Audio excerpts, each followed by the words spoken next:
Hello, everyone, and thank you for joining this edition of 3 to 5 Minute Legal, a place where legal cases are broken down in 3 to 5 minutes or less. With me today, my esteemed panelist, Harry the G. Welcome, Harry. Hey, Daisy. Today, we're going to look at the case of Ramirez versus Plough, Inc., a fascinating case involving non-prescription drugs, product warning labels, a sick baby, and the allegations of product liability, negligence, and fraud.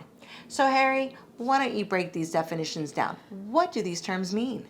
Well, Daisy, product liability basically means manufacturers and distributors of products have the responsibility to make sure that their products are safe and don't harm consumers.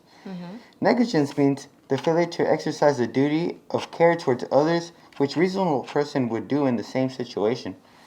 Fraud means the intentional use of deceit or dishonest means to deprive another person of something, money, property, legal right. Good to know. Well, here we have the case of a mother and a sick child. When the plaintiff was less than 4 months old, he got a cold upper respiratory infection, to which his mother gave him an aspirin containing non-prescription drug. Sounds pretty harmless, right?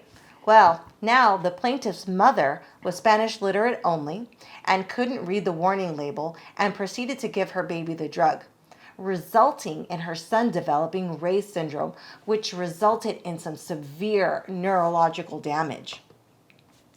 It's worth noting, Ray's syndrome occurs in kids and teenagers during or while they are recovering from a mild respiratory tract infection, flu, or other viral illness. Ray's syndrome was unknown in 1986, but there were studies in the early 80s showing the link between ingesting aspirin during the viral illness and subsequent development of Ray's syndrome. These studies prompted the FDA to propose labeling requirements for aspirin products, warning of other dangers of Ray's syndrome. In fact, the defendant's product label warned about Ray's syndrome. Interesting. So then, why was the manufacturer sued? Well, the plaintiff sued the manufacturer of the drug on the basis that the defendant failed to adequately warn about the dangers of Ray's syndrome, specifically for failing to provide the warning label in Spanish. Now, the defendant argued that they were under no legal obligation to provide the warning in Spanish and that the English warning label was adequate.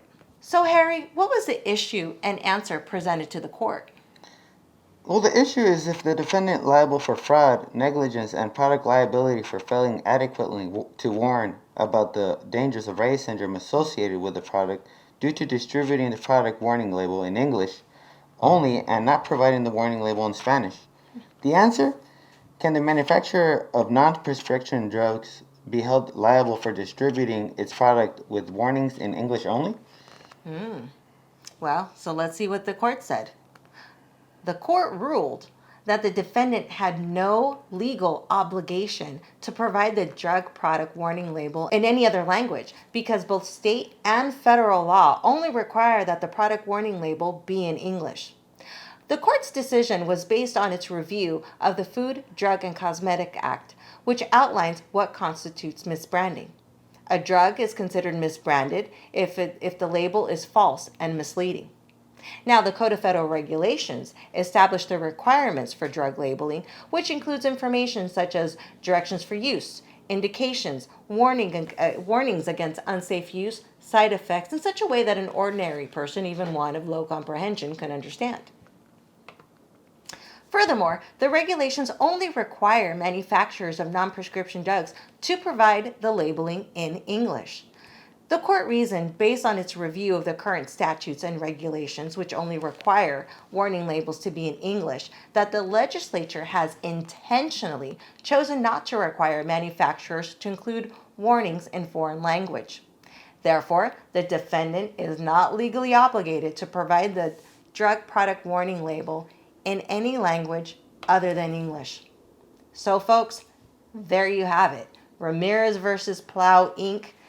It's a really interesting question, and I think it's one we're going to see again. We live again in a society where we have many different cultures and languages, and can't be ignored, especially when we're trying to close the gap on health disparities. So we'll see if it pops up again. Thanks for tuning in. Till next time.